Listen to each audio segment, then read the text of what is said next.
When I saw the bank notification on my phone, I felt the floor disappear beneath my feet. $35,000 charged from Dubai on my card. I was in my kitchen eating stale bread to save money on dinner, while my son Michael was enjoying champagne in a luxury pool with his in-laws, mocking me. Before we continue, subscribe and hit the notification bell, because we publish new stories every day. Leave your like, and tell us in the comments what city and country you're watching from. My name is David Miller. I'm 65 years old, and I've been a widower for 7 years. My wife Sarah died in 2017 after a battle with cancer that left us emotionally and financially devastated. Since then, I've lived on my retirement pension, $1,120 a month, which I manage with extreme care. Every penny counts when you live alone with no help from anyone. It was a Tuesday, March 15th, 2024, around 4 inches the afternoon. I was sitting in my small kitchen with a cup of watery coffee and a piece of day-old bread spread with cheap margarine. This had been my routine for months. Cut expenses to the absolute minimum, buy only the essentials at the cheapest grocery store, walk instead of taking the bus. I didn't complain. I had learned to live with less, to find dignity and simplicity. My cell phone buzzed with that specific vibration that announces an important message. It was a notification from my bank. Unusual transaction alert. Contact us immediately. My heart skipped a beat. In all my years, I had never received anything like that. With trembling hands, I dialed the number on the screen. The voice on the other end was professional, but urgent. Mr. Miller, this is Caroline Moore from the Chase Bank Security Department. We need to verify a series of charges made to your credit card in the last 24 hours. Are you currently in Dubai? United Arab Emirates? Dubai. The name echoed in my head like a distant sound. No, I'm in my house in Chicago. What charges? What are you talking about? There was a brief pause before Caroline continued in a more serious voice. Mr. Miller, multiple transactions have been made since yesterday afternoon. The total amount comes to $35,240. The charges include 4 first-class plane tickets with Emirates Airlines, a reservation at the Burj Al Arab Hotel for 8 nights, and various additional services at luxury restaurants and spas. I felt the room spinning around me. $35,000. That amount represented almost 3 full years of my pension. All my savings, carefully guarded for medical emergencies, had been my only safety net since Sarah's death. That's impossible. I haven't authorized any of that. My card is right here with me. I checked my wallet with clumsy fingers. The credit card was there, in its usual spot. But then I remembered something that froze my blood. 3 months ago, my son Michael had come to visit. It was one of those strange visits that had become rarer and rarer since his marriage to Nicole Sanders Price, 4 years ago. That day in December, Michael had been unusually kind and concerned. Dad, at your age, you should have someone you trust with access to your bank information just in case something happens to you. Just let me write down your card numbers, in case there's a medical emergency and I need to help you quickly. His argument had sounded so reasonable, so full of genuine care, like an idiot. I gave him the 16 digits of my credit card, the expiration date, and even the security code. It's just a precaution, Dad. I'll never use it unless it's absolutely necessary. I promise. His words now echoed in my memory with a completely different tone, stained with the bitterest betrayal. Mr. Miller, are you still there? Caroline's voice brought me back to the present. We need to proceed immediately. Do you recognize these transactions? Or should we consider them fraudulent? My mind was racing, connecting the pieces of a gruesome puzzle. Michael had my card details. Michael, who in recent years had grown more and more distant, visiting me only on Christmas and my birthday, and always in a hurry. Michael, who now spent every weekend with his in-laws, Mark Sanders and Linda Price, posting photos on social media of dinners at restaurants where I couldn't even afford the appetizers. Give me a moment, please, I asked Caroline, as I opened the WhatsApp application with shaking hands. I looked for the last conversation with my son. The last message was from Sunday, 2 days ago. Dad, I'll be out of town for a few days for work. I'll call you when I get back. Nothing unusual. Nothing to suggest he was about to steal the equivalent of 3 years of my life. But then, I saw his WhatsApp status, updated just 2 hours ago. When I opened it, the world stopped completely. It was a photograph taken from a spectacular infinity pool, with the Dubai skyline shining in the background under the desert sun. In the center of the image was Michael, tanned and smiling, with a glass of champagne in his hand. Beside him, Mark and Linda Sanders posed with expressions of absolute satisfaction, also with sparkling glasses. All three wore luxurious bathrobes with the Burj Al Arab Hotel logo embroidered on them. But what completely destroyed me was the text over the photo. They deserve a vacation. You don't. Those 5 words contained more cruelty than any direct insult. My own son, the person I had carried in my arms as a baby, the one whose college education I had paid for by working double shifts at the factory, the one who had cried on my shoulder when his mother died. That same son had stolen from me, and then mocked me for it. Mr. Miller, Caroline's voice interrupted my shock. I need your answer. Are these authorized transactions? I looked at the photo again, Michael raising his glass to the camera, his in-laws laughing, the obscene luxury of that hotel that cost thousands of dollars a night, and me, sitting in my kitchen with stale bread and cheap margarine, trying to stretch every dollar of my miserable pension. Something inside me broke in that moment. It wasn't immediate rage. It was something colder, more final. It was the death of any illusion I had held on to about my relationship with my son. No, my voice sounded strangely calm. Those transactions are not authorized. They are fraudulent, and I know exactly who made them. Caroline kept me on the line while she processed the fraud report. Every second felt like an eternity. As I listened to the typing on her computer, my brain began to trace the path that had brought me to this moment of absolute betrayal. Michael was born in 1986, when Sarah and I were barely 25. It was a difficult pregnancy, with complications that required complete bed rest for 6 months. I worked 12 hours a day at the Hernandez and Sons textile factory to cover the additional medical expenses.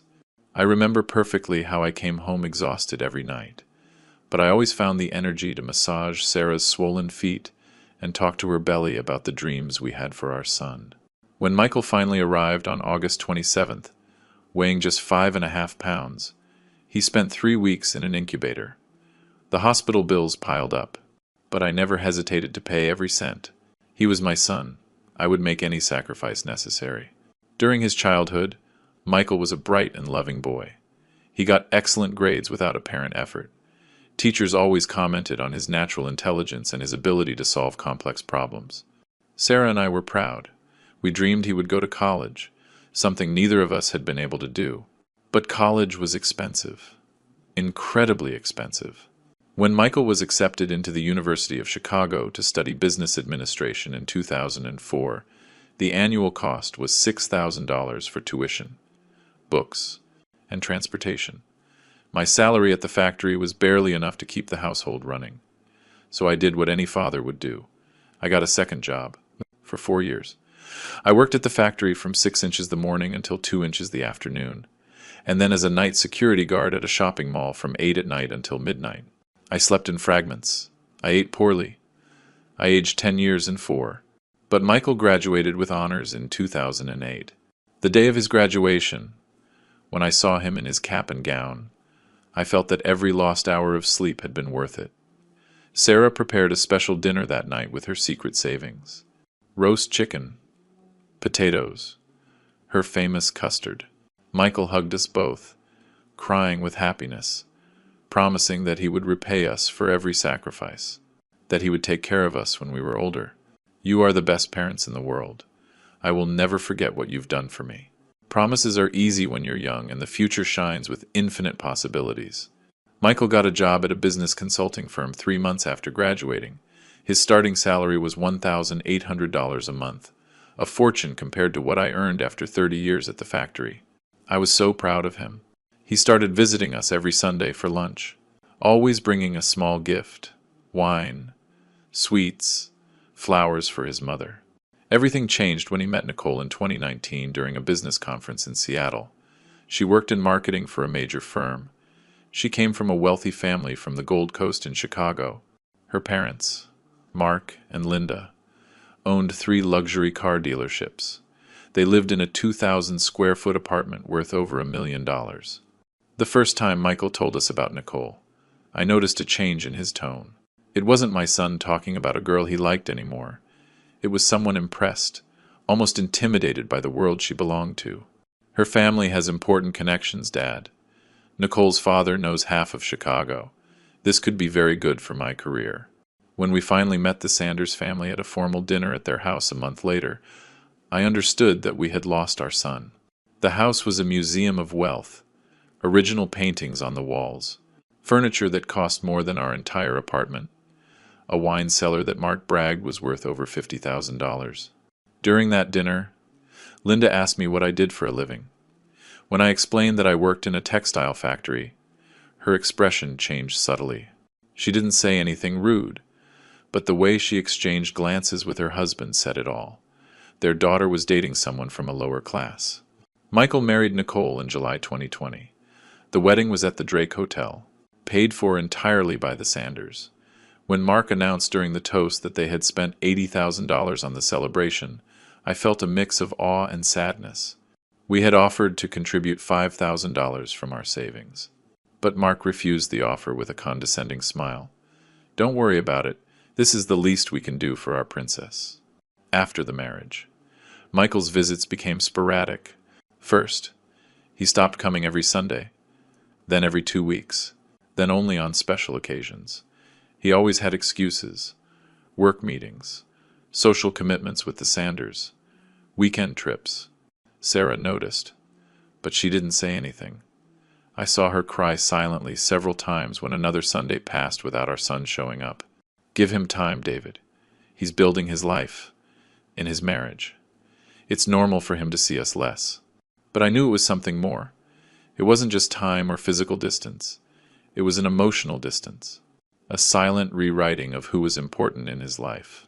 When Sarah got sick in 2016, Michael came to the hospital 3 times in 8 months. 3 times. His mother was dying, and he was too busy with his business dinners and his weekend getaways with the Sanders. I vividly remember a phone conversation 2 weeks before Sarah passed away. Son, your mother asks for you every day. The doctors say she only has a few weeks left. Could you come tomorrow? There was a long pause. Dad, you know I want to be there. But Mark organized an important meeting with potential investors. It's crucial for my promotion. I'll come on the weekend, I promise. He didn't come that weekend. He arrived 2 days after the funeral, with Nicole and his in-laws. During the wake, I heard Linda comment to a friend, "What a shame, so young. But, well, at least now Michael can concentrate completely on his future without these worries." Worries. That's what she called my wife's death. After the burial, Michael hugged me briefly. "I'm sorry, Dad, I know I wasn't around as much as I should have been, but I'll be more present now, I promise." Another empty promise that vanished like smoke. In the following 3 years, I saw him maybe 15 times, always short, hurried visits, with Nicole waiting impatiently in the car. Meanwhile, his social media showed a completely different life. Weekly dinners at the Sanders house, vacations in the Hamptons with them, Christmas celebrations in their professionally decorated mansion. 6 months ago, in September 2023, I saw a post that broke my heart. It was Mark's birthday. Michael had written, "Happy birthday to the best father-in-law and second dad anyone could wish for. Thank you for teaching me so much about success and family." Second dad, as if I had been replaced. And now this. Now he had literally robbed me, spending in 8 days of luxury what I had saved through years of sacrifice.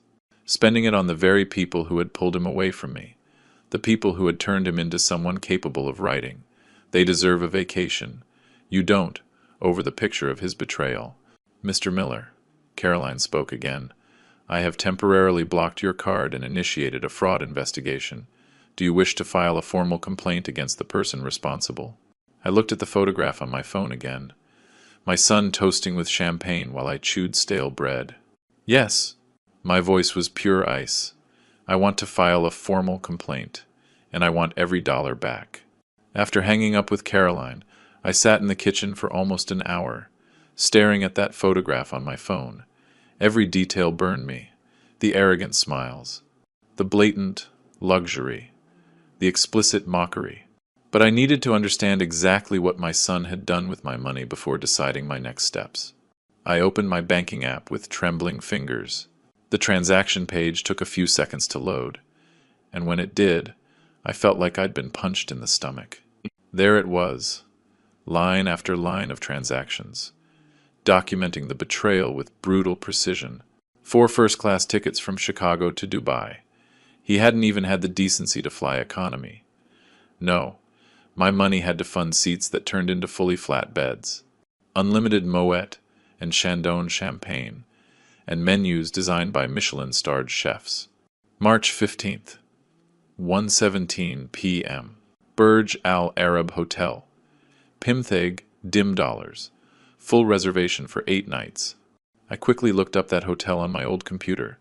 The cheapest room cost $1,200 a night. $1,200. That was more than my entire monthly pension. And Michael had booked something even more expensive. Probably a suite with panoramic views of the Persian Gulf and 24-hour butler service. Then came the additional purchases and services, each one a knife in my back. March 15th, 2 p.m. Nathan Outlaw at Al Mahara Restaurant, $2,400. I looked up the place, an underwater restaurant inside the hotel where they served lobster and caviar while sharks swam past the glass. A single meal cost more than 2 months of my food budget. March 16th, 10 a.m. Talise Spa, $3,500. Luxury treatments for 4 people, hot stone massages, 24-karat gold body wraps, caviar facials. While they were being slathered with products that cost more than my rent, I was scrubbing my dishes with the same worn-out sponge I'd been using for 6 months because buying a new one seemed like an unnecessary expense. March 16th, 7 p.m., Pirchik Restaurant, $1,900. Another extravagant dinner, this time at a restaurant built on stilts over the sea. March 17th, 11 a.m., Dubai Mall, Gucci, $2,800. Of course, the initial theft wasn't enough. Now they were buying designer clothes with my money too. I imagined Linda picking out a handbag that cost the same as what I spent on food for half a year. March 17th, 4 p.m. Aquaventure Water Park, $400. VIP tickets for the most famous water park in Dubai. They couldn't even settle for regular tickets. March 18th, 8 p.m. Gold on 27 Restaurant, $2,100. Another feast, while I was calculating if I could afford to buy fresh fruit that week. The list went on. Luxury desert safari, $800. Shopping at the Gold Souk, and $500. Private excursion to Abu Dhabi, $900. Each transaction was a declaration that my life, my well-being, my future, meant absolutely nothing to him. The exact total was $35,240, a figure so specific that I burned it into my memory, like a tattoo on my brain. That amount represented much more than money. It was the result of 3 years of extreme deprivation after Sarah's death, 3 years of always buying the cheapest brands at the supermarket, 3 years of not turning on the heat until the cold ached in my bones, 3 years of not buying new clothes, darning torn socks, and wearing the same coat I'd had since 2010. 3 years of turning down invitations from old factory colleagues for a beer because every dollar counted. And what was all that sacrifice for? So my son could finance a luxury vacation to impress his in-laws. so Mark and Linda could brag to their rich friends about the attentive son-in-law who took them to seven-star hotels. I looked at the photograph again. This time I forced myself to analyze it in more detail, looking for any element I could use later. Michael was wearing new Ray-Ban sunglasses, probably bought with my money. His swim trunks had a visible Versace logo. The hotel bathrobes were immaculate white, with the distinctive gold logo of the Burj Al Arab embroidered on the chest. Mark held his champagne glass with that expression of superiority he had perfected over the years. Linda smiled widely, her professionally whitened teeth gleaming in the desert sun. Both had perfect tans, undoubtedly the kind you get in high-end tanning beds before the trip, so you don't arrive pale in Dubai. But it was Nicole who finally captured my attention. She was slightly out of the main frame, but visible, and on her face I saw something the others didn't show. Discomfort. Her eyes were looking away. Her smile seemed forced. It was a subtle expression, but after decades of observing people at my job, I had learned to read body language. Did she know this trip was being financed with stolen money? Had Michael lied to her, saying I had given permission? Or did she simply not care where the money came from, as long as she could enjoy the luxury? My phone vibrated with a message. It was Michael. My pulse quickened as I opened the conversation. "Dad, I tried calling you, but you're not answering. Everything okay over there? I'll call you when I get back next week. Hugs." Next week? He planned to continue enjoying my money for 5 more days before even bothering to talk to me. And the casual question, "Everything okay over there?" was the icing on the cake. As if he actually cared about my well-being after robbing me and publicly humiliating me. My fingers moved over the keyboard almost of their own free will. I wrote and deleted 3 different responses. The first was a scream of rage and pain. The second was a pathetic plea, asking why he had done this to me. The third was a direct threat of legal action. But in the end, I sent none of them. Something inside me, perhaps the last shred of dignity I had left, told me not to show my cards yet. If Michael thought I knew nothing, if he believed he could return calmly and face only an uncomfortable conversation about a misunderstanding with the card, then he was gravely mistaken. Instead of responding, I put the phone away and opened my computer. I Googled Family Fraud Lawyer Chicago. Dozens of results appeared. I read reviews for 2 hours, taking careful notes on each firm that seemed competent and experienced. While researching, I discovered something that filled me with a cold satisfaction. In Illinois, the unauthorized use of a credit card, even by a family member, constitutes the crime of fraud or misappropriation. The penalties could range from hefty fines to prison, depending on the amount stolen. $35,000 definitely qualified as a significant sum. I also learned that I had the right to file a criminal complaint regardless of him being my son. The prosecutor's office could proceed even if I later wanted to drop the charges.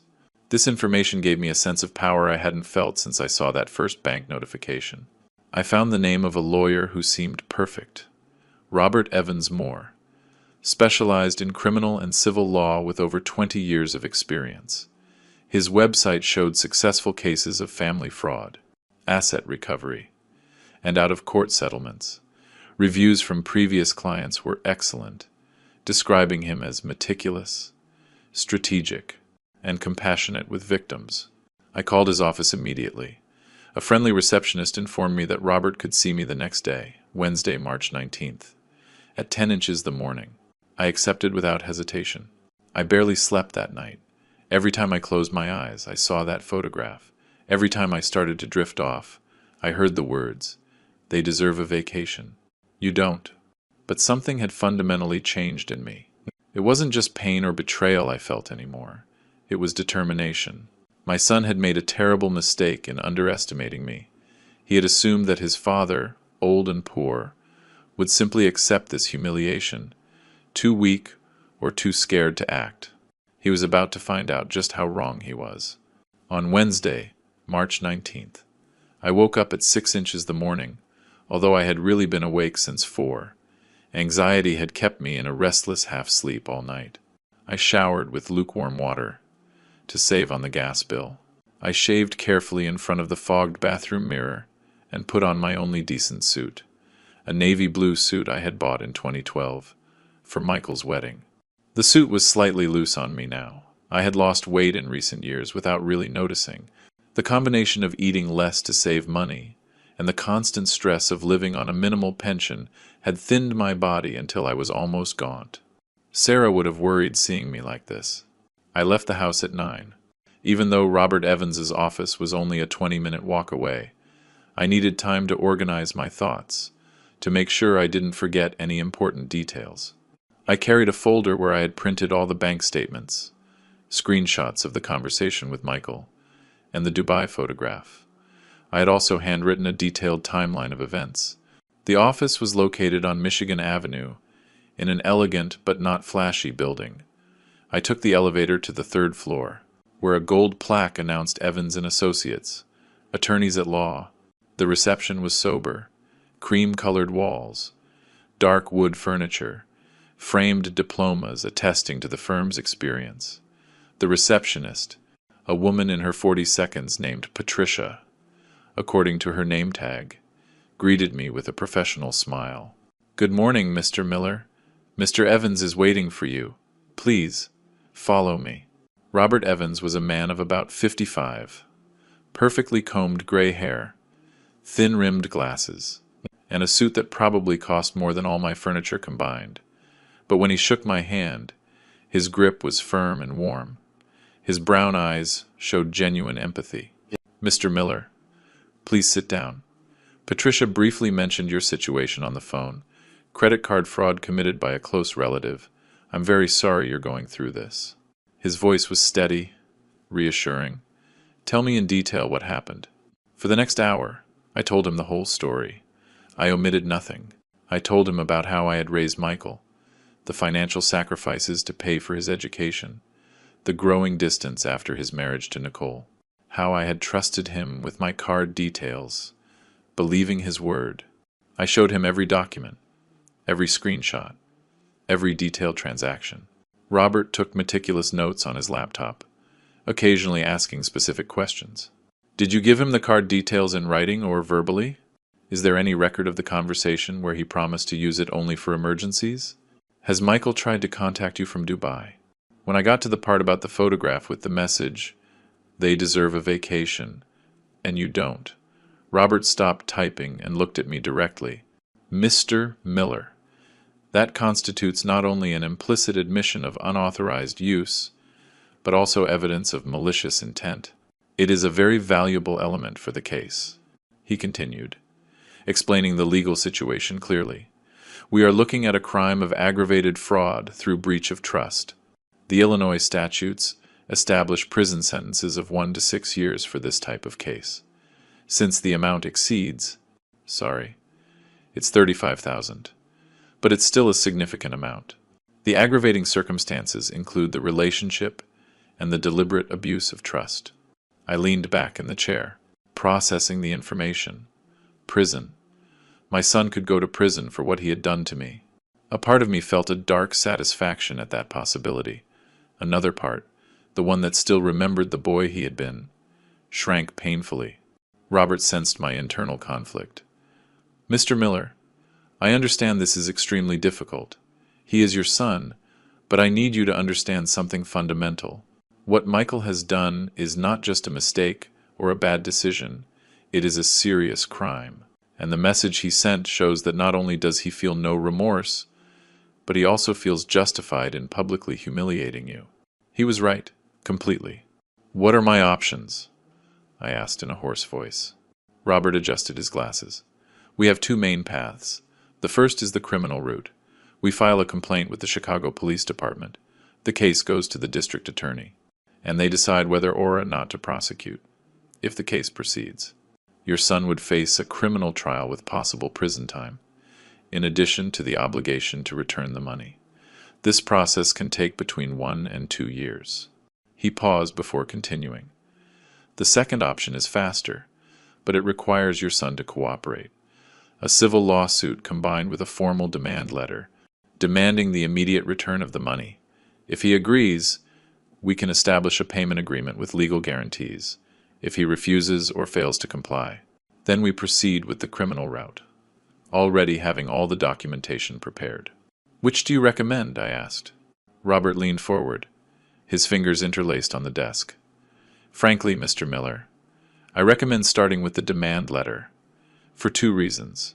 First, it's faster to recover your money, which I understand is crucial given your financial situation.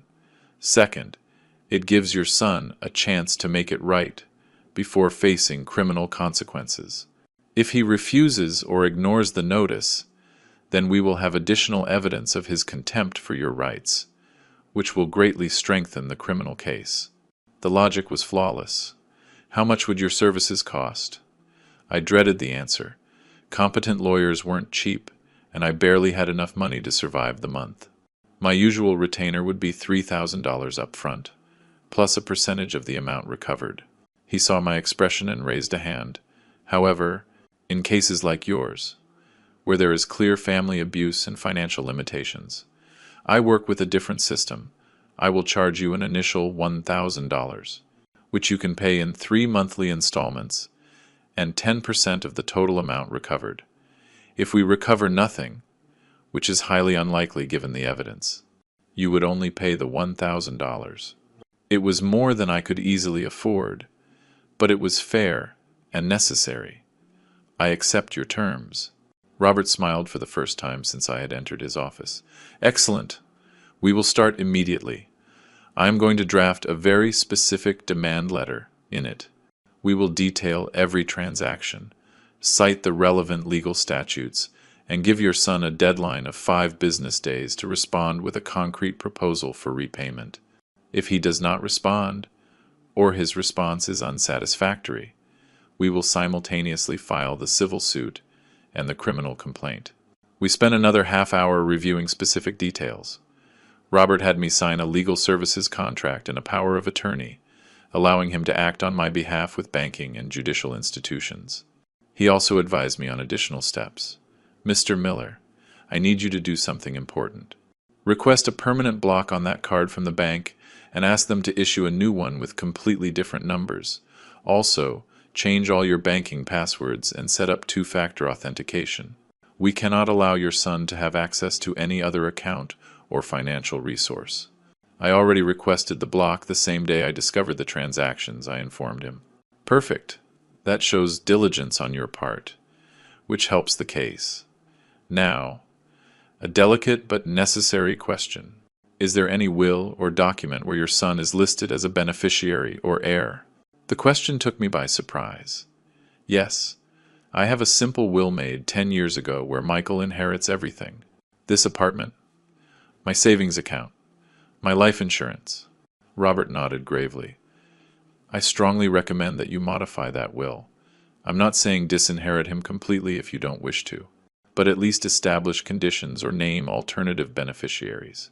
In cases like this, I have seen situations where the son continues to abuse financially, because he knows he will eventually inherit everything anyway." His words hit me hard. I had never considered that perspective. Had Michael calculated that he could steal from me and humiliate me because, in the end, it would all be his anyway when I died? "I'll make the necessary changes," I promised in a firm voice.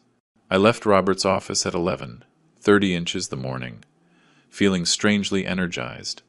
For the first time since I had received that call from the bank, I didn't feel like a helpless victim. I had a plan.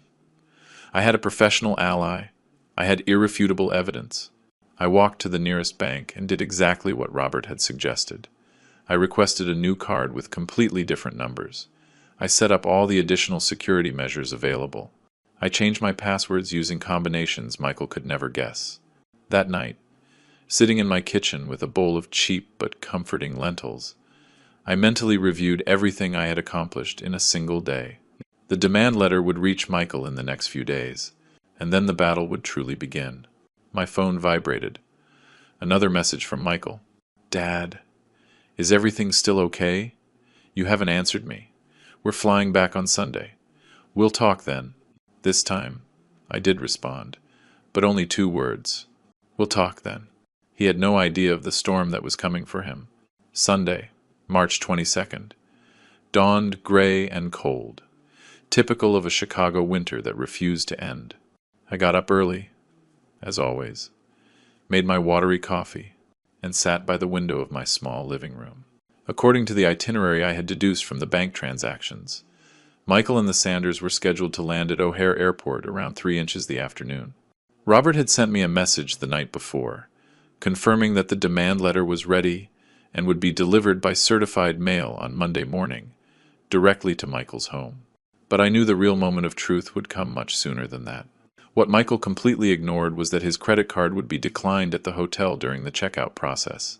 Robert and I had calculated exactly how this scene would unfold. The Burj Al Arab, being one of the most exclusive hotels in the world, had strict payment policies. All additional consumption during the stay was charged to a master account that had to be settled at the time of departure, and with my card permanently blocked since last Tuesday, that account would have a considerable outstanding balance. Based on my calculations from the spending pattern I had observed, that balance was probably around $14,000. Additional meals not included in the initial reservation. Extra spa treatments, minibar, room service, automatic tips. The hotel would not let them leave without settling that debt. At 10 inches the morning Dubai time, which would be 2 p.m., a typical checkout time for luxury hotels, I imagined the scene with almost cinematic clarity. Michael, at the reception, surrounded by Louis Vuitton suitcases, bought with my money, presenting the card with absolute confidence. The clerk running it through the terminal, the awkward pause, the second attempt, the politely concerned expression of the receptionist. "Excuse me, sir, but the card has been declined. Do you have another method of payment?" My phone rang at exactly 10:23 a.m. It was Michael. I watched the screen vibrating on the kitchen table, his name flashing insistently. I let it ring 5 full times before answering. I wanted him to feel that growing anxiety, that first true stab of panic. "Yes?" My voice was neutral, almost bored. "Dad!" "Thank God you answered." Michael's voice was tense, that fast, with that high-pitched tone he always adopted when he was nervous. "Dad, there's a problem with your card. We're at the hotel trying to check out, and the card won't go through. Could the bank have blocked it by mistake? Could you call them and authorize the charges?" I took a slow sip of my coffee before answering. "The card isn't blocked by mistake, Michael." There was a brief, but heavy, silence. "What do you mean? It's not a mistake. Dad, I need this fixed now. We have a flight to catch in 5 hours." "What I mean," I replied, with a calm that surprised even me, "is that I personally requested a permanent block on that card last Tuesday, immediately after receiving the bank notification about $35,240 charged without my authorization from Dubai." The silence that followed was absolute. I could hear background noise, voices murmuring in Arabic and English, the clinking of luggage being moved, the characteristic echo of an elegant hotel lobby. But Michael said nothing. I continued, my voice gaining an edge I didn't know I possessed. "I also received a very interesting photograph from a swimming pool. A photo where you, your wife, and your beloved in-laws were toasting with champagne, with a particularly memorable message. They deserve a vacation, and you don't. Does that sound familiar, son?" "Dad, listen, I can explain." His voice had become pleading, desperate. "There's nothing to explain, Michael. You used my card without permission to fund a luxury vacation for the Sanders. You spent in 8 days what I save in 3 years of hardship. And then you had the nerve to mock me publicly. Now you face the consequences." Every word came out like a piece of ice. "But Dad, we're trapped here. The hotel won't let us leave until we pay $14,000. $14,000! I don't have that money available right now. My credit card limit is only $5,000. What am I supposed to do?" The irony was delicious. What are you supposed to do? Figure it out yourself, like the adult you are, because it seems they deserved a luxury vacation. But you deserve this lesson about stealing from your own father. I heard a muffled cry on the other end, then voices in the background, Clearly Mark and Linda asking what was happening. Michael answered them in hushed murmurs, probably trying to hide the true nature of the disaster. "Dad, please." He was openly crying now. "You can't do this to us. Nicole is here. Her parents are here. This is humiliating. Do you know how ridiculous we look in front of the entire hotel staff?" "Humiliating?" My voice rose for the first time. "You want to talk to me about humiliation, Michael? Let me tell you about humiliation. Humiliation is eating stale bread to save $3 on food, while your son spends $2,000 on a single dinner. Humiliation is wearing mended clothes and torn socks, while your son buys $3,000 Gucci bags. Humiliation is working 2 jobs for 4 years to pay for your college, sacrificing my health and my future, so that 30 years later you can rob me and mock me publicly. I didn't want to hurt you, Dad. It was just... Mark and Linda had been talking about going to Dubai for years. Nicole was so excited. I thought I could pay you back slowly, without you noticing. It was a mistake in judgment, but it wasn't malicious. His ability to justify the unjustifiable was astonishing. Not malicious? Then explain the message on the photograph. Explain how those cruel, deliberate words weren't malicious. That was. I was drunk. Linda had been commenting during lunch about how you had never traveled anywhere interesting, how your life was so small and limited. I got angry with her, though I didn't show it. I think I wrote that as a twisted way of, "I don't know, Dad, it was stupid, unforgivable. I'm so sorry." The excuses kept coming, each one more pathetic than the last. But what really caught my attention was the accidental admission. Linda had been criticizing my life in front of my own son, and he, instead of defending me, had chosen to turn that criticism into a public insult aimed at me. "Your apologies mean nothing now, Michael. On Monday, you will receive a formal demand letter from my lawyer. In it, he details the legal actions I'm taking and your options for repaying the stolen money. I suggest you read it very carefully." "Lawyer? Dad? You can't be serious. I'm your son. Are you really going to sue me over this?" "I am really going to get back every cent you stole from me, whether by voluntary agreement or by court order. The choice is yours." Mark had taken the phone. His voice boomed with that characteristic arrogance he had perfected over decades of business success. "Mr. Miller, this is Mark Sanders. I think this situation has gotten out of control. Obviously, there's been a misunderstanding regarding the use of your card. As a gesture of goodwill, and to resolve this unfortunate incident, I am willing to personally cover the pending hotel expenses so we can all return to the States civilly. Then we can sit down as a family and discuss a reasonable solution." The audacity was breathtaking. "Mr. Sanders, there is no misunderstanding. My son stole $35,000 from my account and spent it mainly on you. You and your wife are knowing accomplices to that theft, having enjoyed services paid for with fraudulently obtained money.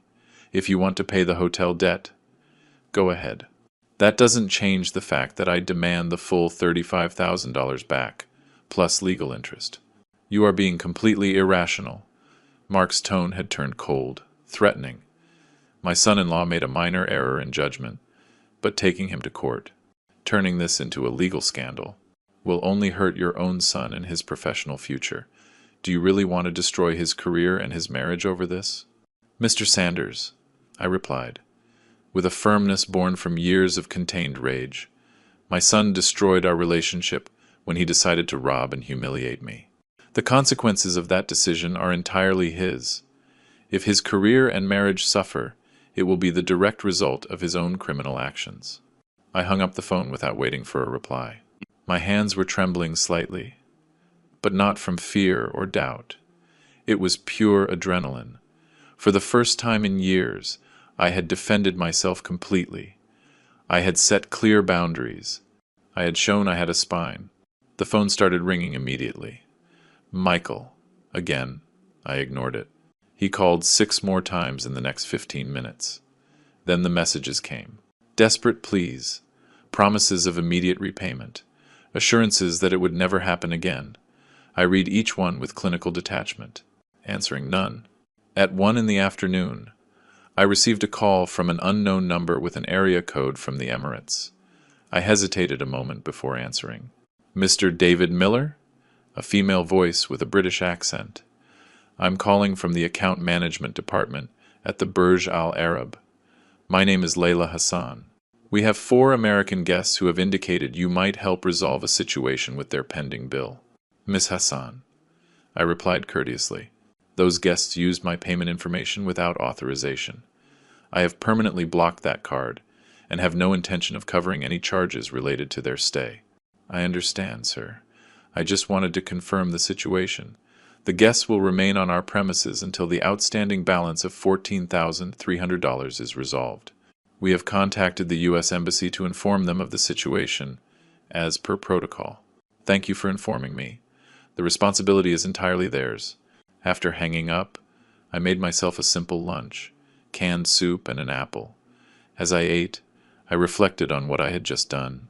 I had left my son stranded in another country, unable to pay his debt, facing the public humiliation he dreaded so much. A small, persistent part of me wondered if I had gone too far. But then, I remembered the photograph. I remembered the cruel message. I remembered all the years of distance and barely disguised contempt. I remembered how he had constantly prioritized the Sanders over his own father. No, I hadn't gone too far. I was just getting started. For the next 48 hours, my phone became an instrument of torture for Michael. The calls came with obsessive regularity. Every half hour on Sunday afternoon, every hour during the night, again every 30 minutes starting Monday morning. I systematically ignored everyone. The messages were an emotional roller coaster. They started with pleading. Dad, please, we need to talk. This is a nightmare. We're sleeping in the hotel lobby. They won't let us leave or access the rooms. Then, they became desperate.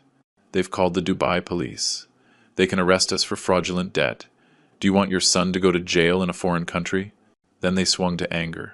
This is abuse of power. You're a bitter old man who can't stand to see his son happy. And finally, they returned to begging.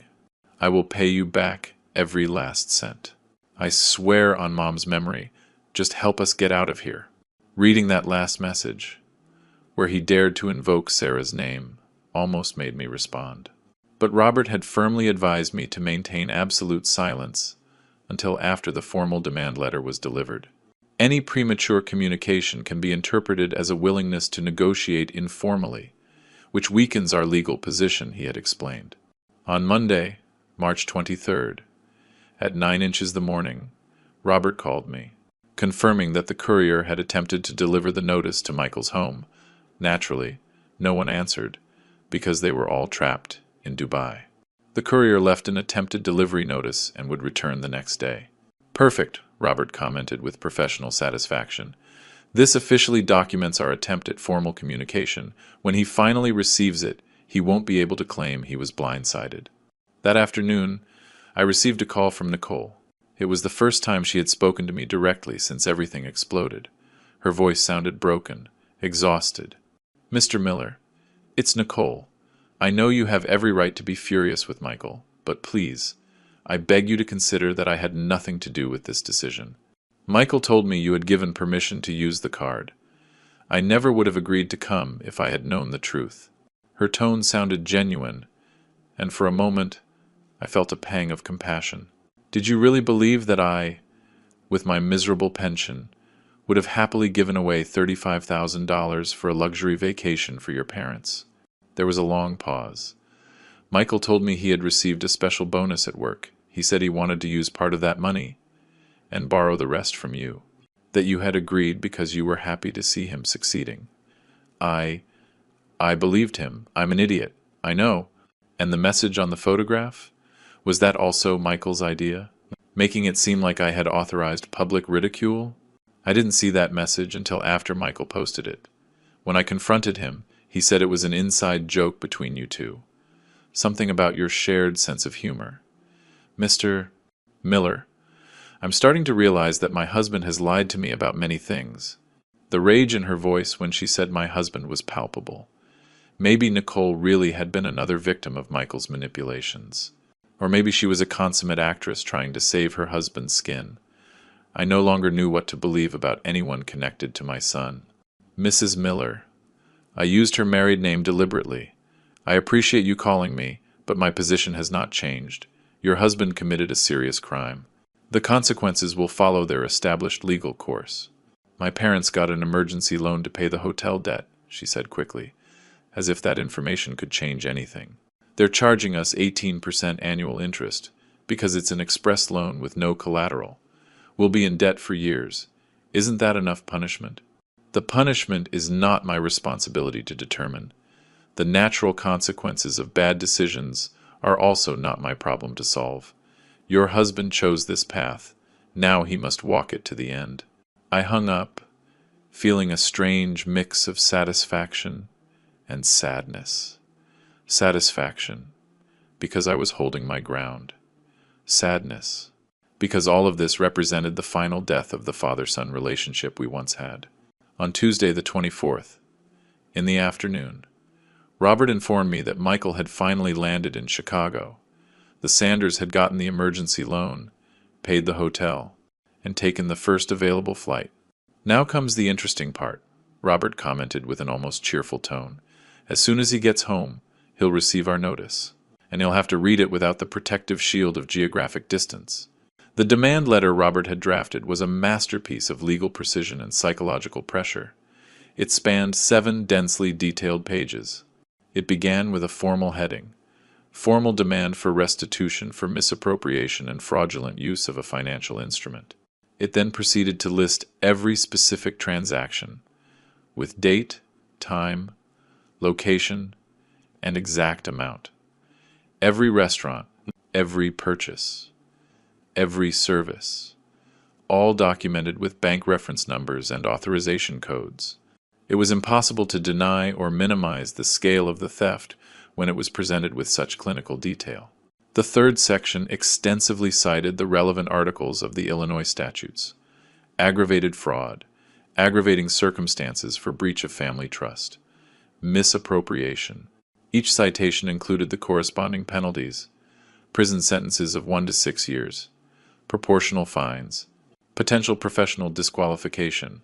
Section 4 detailed the specific demands: full restitution of $35,240, plus legal interest calculated from the date of each transaction, which brought the total to approximately $36,500.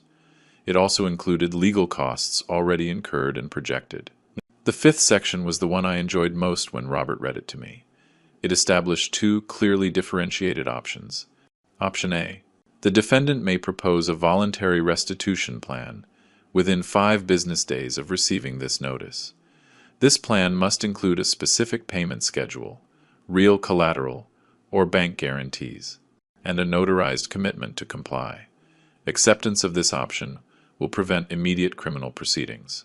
Option B: if the defendant does not respond within the established deadline, or if the response is considered unsatisfactory by the plaintiff and his legal representation, we will proceed simultaneously with a civil suit for execution and a criminal complaint filed with the Chicago District Attorney's Office. This action will include a request for a preventive lien on the defendant's assets and bank accounts.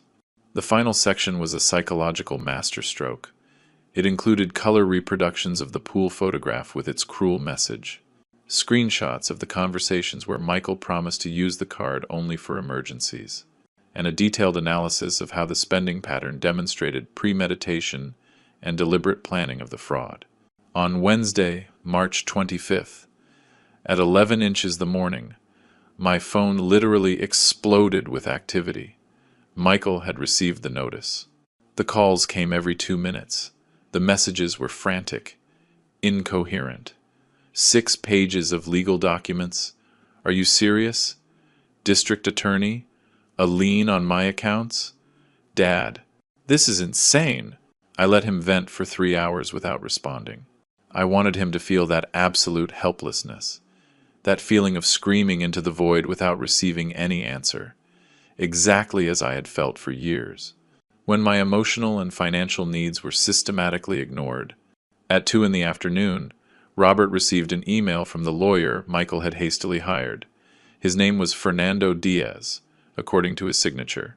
The message was cordial, but clearly written by someone who knew his client had no solid defense. Esteemed colleague Mr. Evans, I represent Mr. Michael Miller in the reference matter. My client acknowledges there was a serious misunderstanding regarding the use of his father's credit card. He is willing to negotiate reasonable terms of restitution. Could we schedule a meeting to discuss mutually acceptable options? Robert read me the email over the phone, his tone clearly amused. Note the language: misunderstanding instead of theft. Reasonable terms instead of full repayment.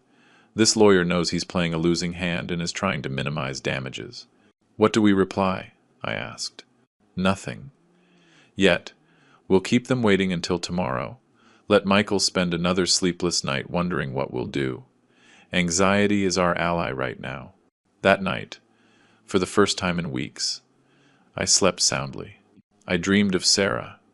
In the dream, she held my hand and told me, "You did the right thing, my love."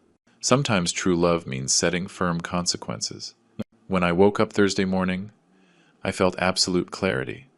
There was no turning back. There would be no easy reconciliation. Michael would have to earn every inch of forgiveness, if that day ever came. And honestly, I wasn't sure it ever would. Thursday, March 26th, was the day everything changed definitively. Robert had scheduled a meeting in his office for 4 inches the afternoon with Michael's lawyer, Fernando Diaz. I was to arrive half an hour early to review the strategy and ensure we maintained an absolutely unwavering position. As I got ready that morning, shaving in front of the rusty bathroom mirror, I noticed something strange. My reflection showed a different man than the one I had been just 2 weeks ago. I had lost that defeated expression, that slump in my shoulders that betrayed years of silent resignation. Now my eyes had a hard, determined glint. My back was straight. I looked like someone who had finally reclaimed his dignity. I arrived at Robert's office at 3:30 sharp, and he already had everything prepared on his desk. Copies of the demand letter, complete bank statements, the detailed timeline of events, and a new document I hadn't seen before. David, before they arrive, I need to show you something, Robert said, pushing the document toward me. I've been investigating Michael's financial situation through available legal channels. This is public information from business registries and corporate filings. The document revealed that Michael earned a gross annual salary of $45,000 at his consulting firm, after taxes and deductions, approximately $2,800 net per month.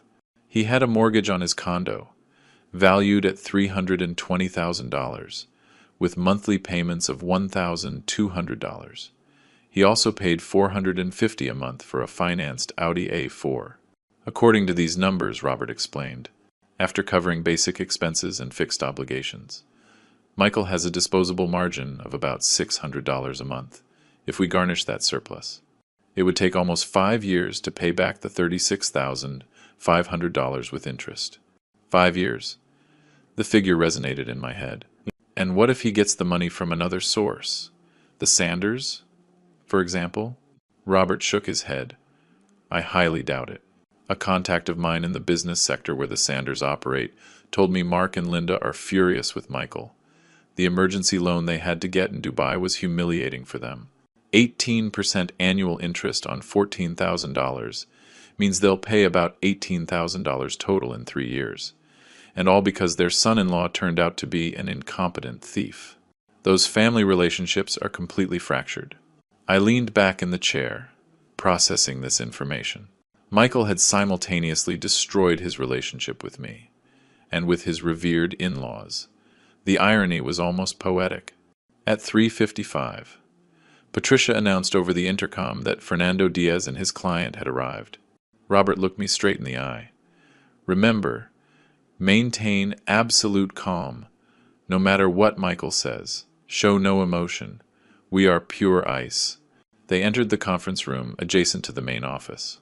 Fernando Diaz was a man in his 52nds, impeccable gray suit, a worn leather briefcase that betrayed years of experience. Behind him came Michael. I wasn't prepared for the visual impact of seeing my son after everything that had happened. Michael looked like he had aged 10 years in 2 weeks. He had deep dark circles, disheveled hair, his clothes wrinkled as if he had slept in them. His eyes were red and swollen. When he saw me, his face crumpled completely, and he began to sob. "Dad, I'm so sorry. I'm so very sorry. I made the worst mistake of my life. Please, forgive me. Please." He lunged toward me, trying to hug me. I instinctively moved away, keeping my distance. "Sit down, Michael." My voice sounded strangely cold, even to my own ears. Fernando cleared his throat uncomfortably. "Mr. Miller, David, first of all, I want to express that my client is deeply remorseful for his actions. He fully acknowledges that he acted inappropriately and is willing to make amends through a reasonable agreement." Robert spoke before I could respond. "Mr. Diaz, we appreciate that your client acknowledges his criminal actions. However, the term inappropriate severely minimizes what occurred. We are talking about aggravated misappropriation through breach of family trust. It wasn't a minor error. It was a premeditated crime, executed over 8 full days." Fernando opened his briefcase and pulled out a prepared document. "I understand your position. That's why we've prepared a concrete restitution proposal." He slid the paper across the table. "My client offers to return the $35,240 in monthly payments of $500 for 70 months.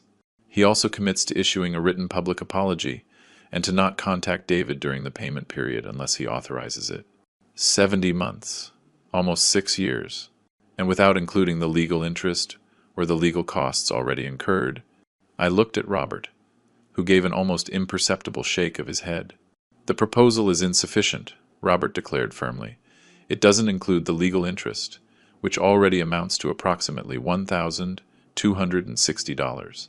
It doesn't cover the $3,000 in legal fees my client has committed, and 70 months is an excessively long time frame, which places all the risk of default on my client." Michael intervened, his voice cracking. "Dad, it's all I can offer. My salary doesn't stretch any further. The Dubai loan is already drowning me financially.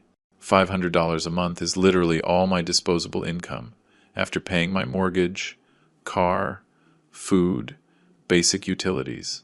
"Then you should have thought about those consequences before you robbed me," I responded, with a coldness that surprised even me. "I have a counter-proposal," Robert announced, pulling out his own document.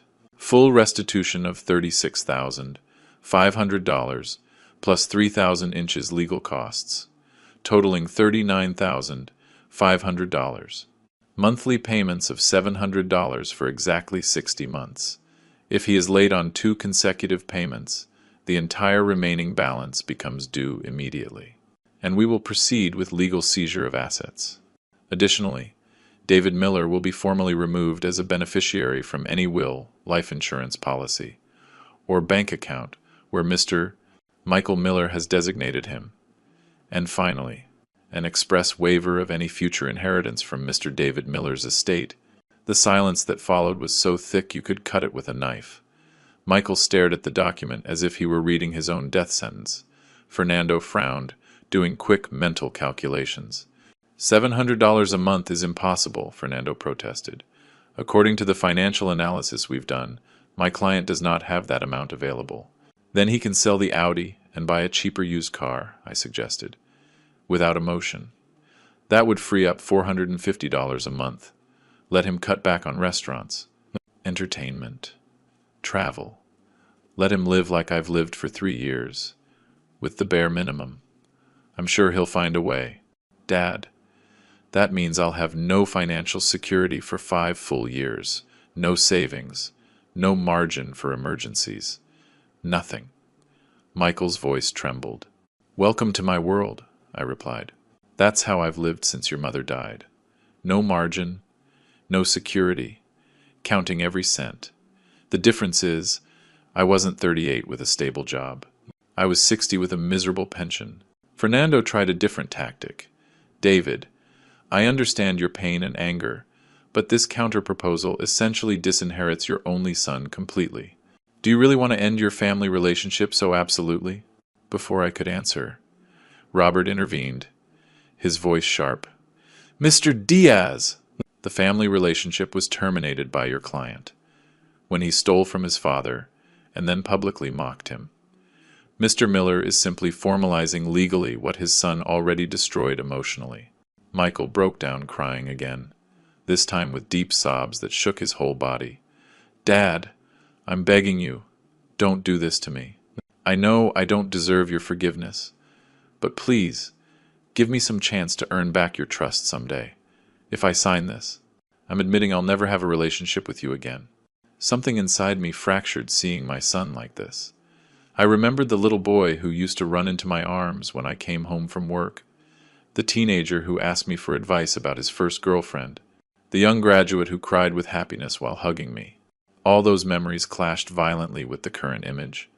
A grown man who had betrayed me in the cruelest way imaginable.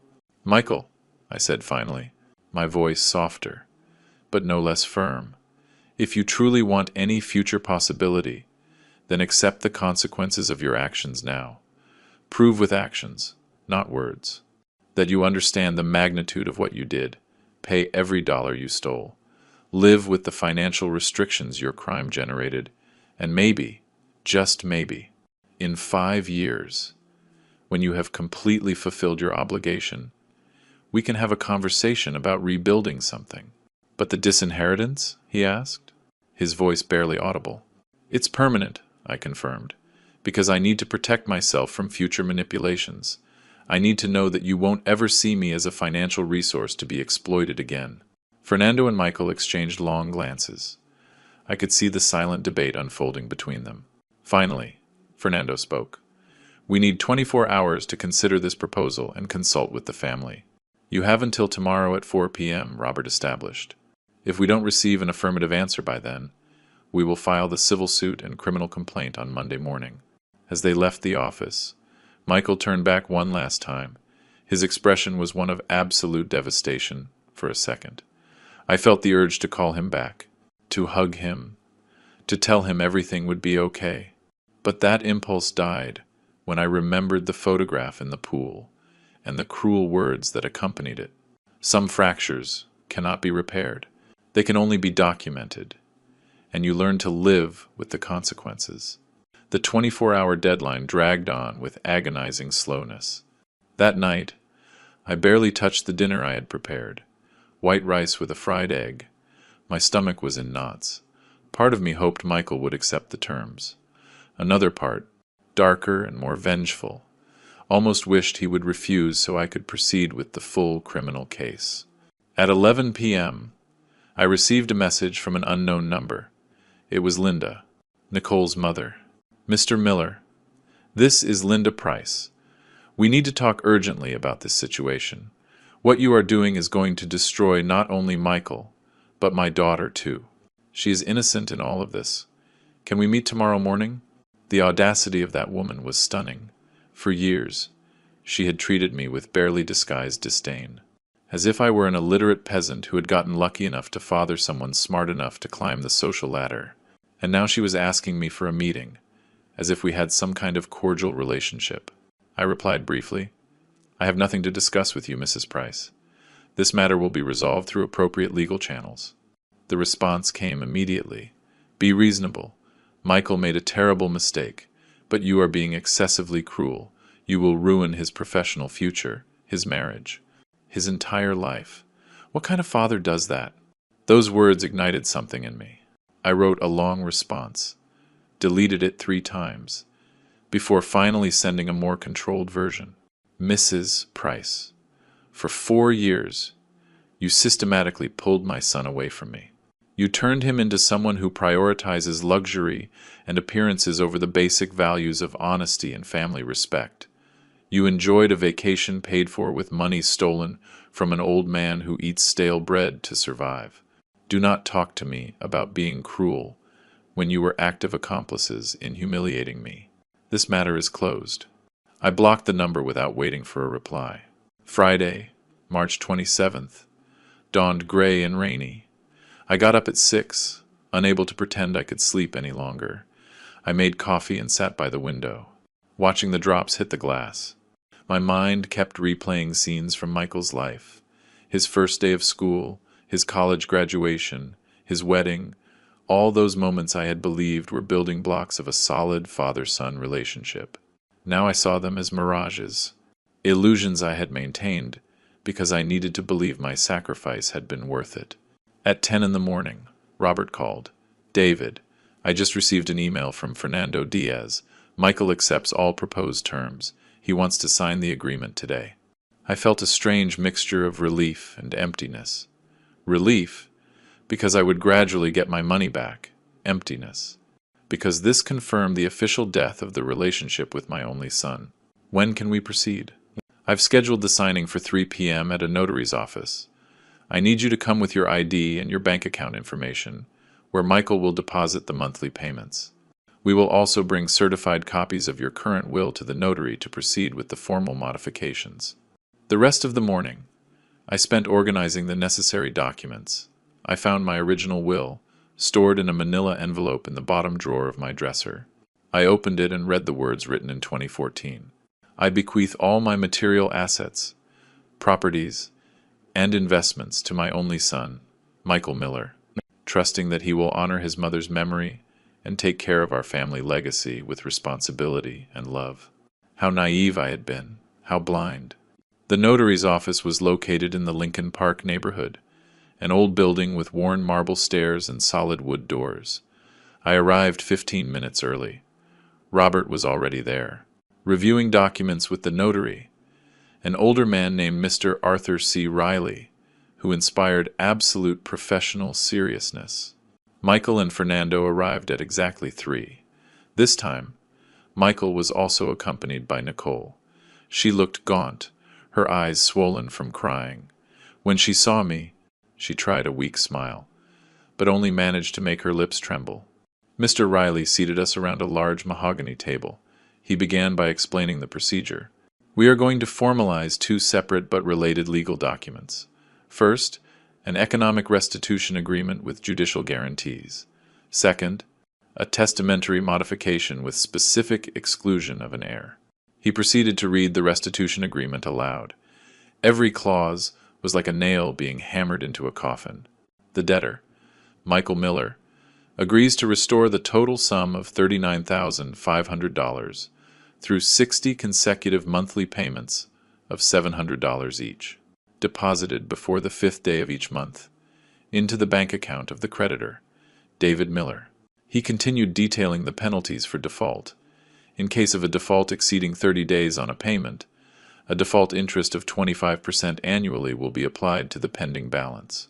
In case of default on 2 consecutive payments, the entire remaining balance becomes due immediately, and the creditor may proceed with executive seizure of the debtor's movable and immovable property without need for prior judgment. Michael signed each page with a trembling hand. I watched his face and saw a completely broken man. Nicole cried silently in her chair, wiping her tears with a crumpled tissue. Then came the will modification, Mr. Riley read. "I, David Miller, in full possession of my mental faculties, and without any coercion, hereby modify my previous will, explicitly excluding my son, Michael Miller, as a beneficiary or heir to any material goods, property, bank accounts, life insurance policies, or investments that I own at the time of my death." "Dad, are you really going to do this?" Michael's voice came out cracked, almost childlike. Not even anything symbolic? Not Mom's photos? Not her wedding ring? Mr. Riley cleared his throat uncomfortably. "Mr. Miller, son, please allow us to finish the formal procedure." But Michael couldn't hold back anymore. He stood up abruptly, knocking his chair back. "This is absurd. I'm agreeing to pay back every dollar I spent. I'm destroying my financial life for 5 years. Isn't that enough punishment? Do I also have to be completely erased from your life and your legacy?" "Michael, sit down," Fernando ordered, his tone professional but firm. "No. I need my father to understand what he's doing. Mom never would have wanted this. She always said family was sacred, that mistakes are forgiven, that love conquers all." Michael looked at me with absolute desperation. Where is that love now, Dad? Did you kill it, along with any positive memory you have of me? His words hit me hard, but before I could answer, Nicole spoke for the first time since we had entered. Mr. Miller, I loved my mother-in-law, Sarah, even though I barely knew her before she passed. Michael told me all about her, her kindness, her generosity, her infinite capacity to forgive. Do you really believe she would approve of what you're doing now? I felt rage bubbling in my chest. Do not dare to invoke Sarah's name to justify anything. If she were alive, Michael never would have done this, because she would have been the moral anchor he needed. But she isn't here. She's dead.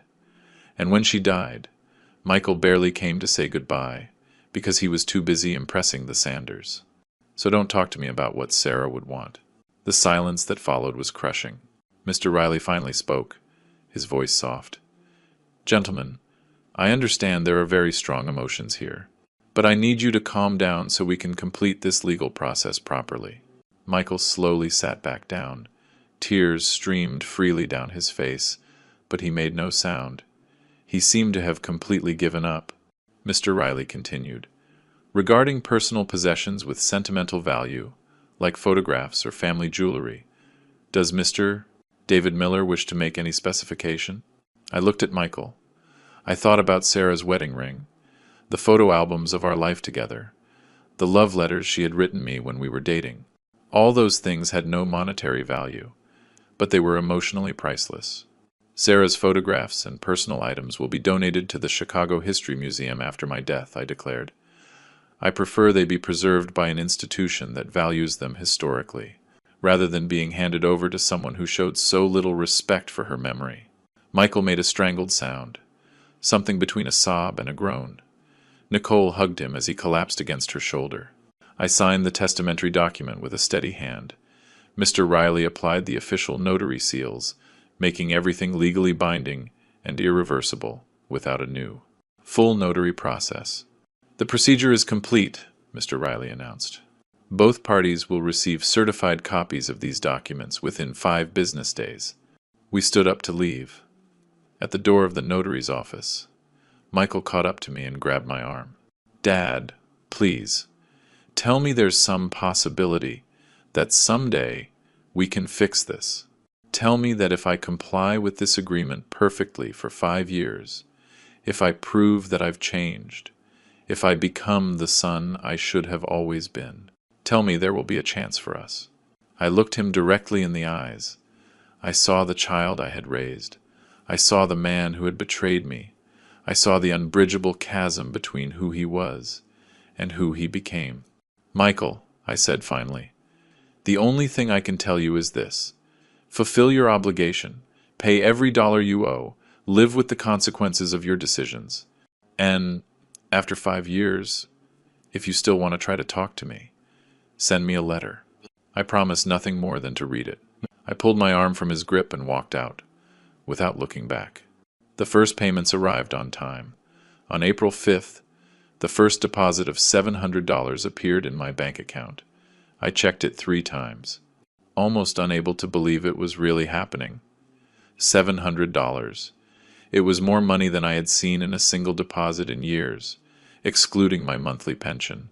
With that first payment, I did something I hadn't done in 3 years. I went to the grocery store and bought real food, fresh meat instead of cheap cold cuts, fruit that wasn't on clearance, freshly baked bread instead of the discounted day-old loaves. When I got home and put the groceries away, I sat in the kitchen, looking at the full refrigerator, and I cried, not from sadness, but from a relief so deep it hurt physically. On May 5th, the second payment arrived. After the third, on June 5th, I began to believe Michael would actually fulfill the entire agreement. Robert called me occasionally to verify that everything was legally in order. He's complying impeccably, he would comment with professional approval. Not a day late. That's unusual in family restitution cases. Most eventually start to default. During those first few months, Michael tried to contact me several times, despite the no-contact clause. Text messages that I deleted without reading. Calls that I automatically rejected. Once, I saw him at the neighborhood supermarket, buying generic brands just like I used to. Our eyes met briefly across the canned goods aisle. He opened his mouth as if to say something, but I just turned around and left the store, leaving my cart halfway. In July, I received a certified letter from a different law firm. For a moment, I feared Michael was trying some legal maneuver to nullify the agreement, but when I opened it, I discovered it was a divorce notice. Nicole Sanders Price had filed for marital separation, alleging irreconcilable breakdown of the marriage and fundamental loss of trust. The letter included a handwritten note from Nicole, addressed to me. Mr. Miller, I thought I should inform you personally. I cannot stay married to someone capable of what Michael did. The last few months have been unbearable. Every payment he makes to you means we live on the edge of poverty. I've sold my car, my jewelry, everything of value. I had to cover basic expenses. My parents refused to help us after the humiliation in Dubai. Michael is now working 2 jobs, coming home at midnight, exhausted and defeated. I no longer recognize the man I married. Perhaps you feel satisfaction reading this. Perhaps you think it's justice. I just wanted you to know. Your revenge was complete. I read that note 5 times. I expected to feel triumph, validation, satisfaction that Michael was experiencing the full consequences of his actions. But what I felt was a cold emptiness. There was no victory in this, only mutual destruction. In August, the 5th payment arrived 2 days late. I panicked immediately. Was Michael starting to default? I called Robert, who checked quickly. The delay was due to weekend bank processing. The payment was made on the 5th as agreed, but it appeared in your account on the 7th. No technical default. That incident made me realize something disturbing. My entire life now revolved around those monthly payments. I waited for the 5th of the month with anxiety. I checked my bank account obsessively. I mentally calculated how many months were left, how much money Michael still owed me, how much longer this forced connection between us would last. In September, an old colleague from the factory named Thomas Hill organized a retirees get-together. I hadn't attended social events in years due to lack of money, but now, with Michael's payments covering basic expenses and my pension freed up for other uses, I could afford to go out occasionally. We went to a modest bar near the old industrial neighborhood. 8 old men, sharing a beer.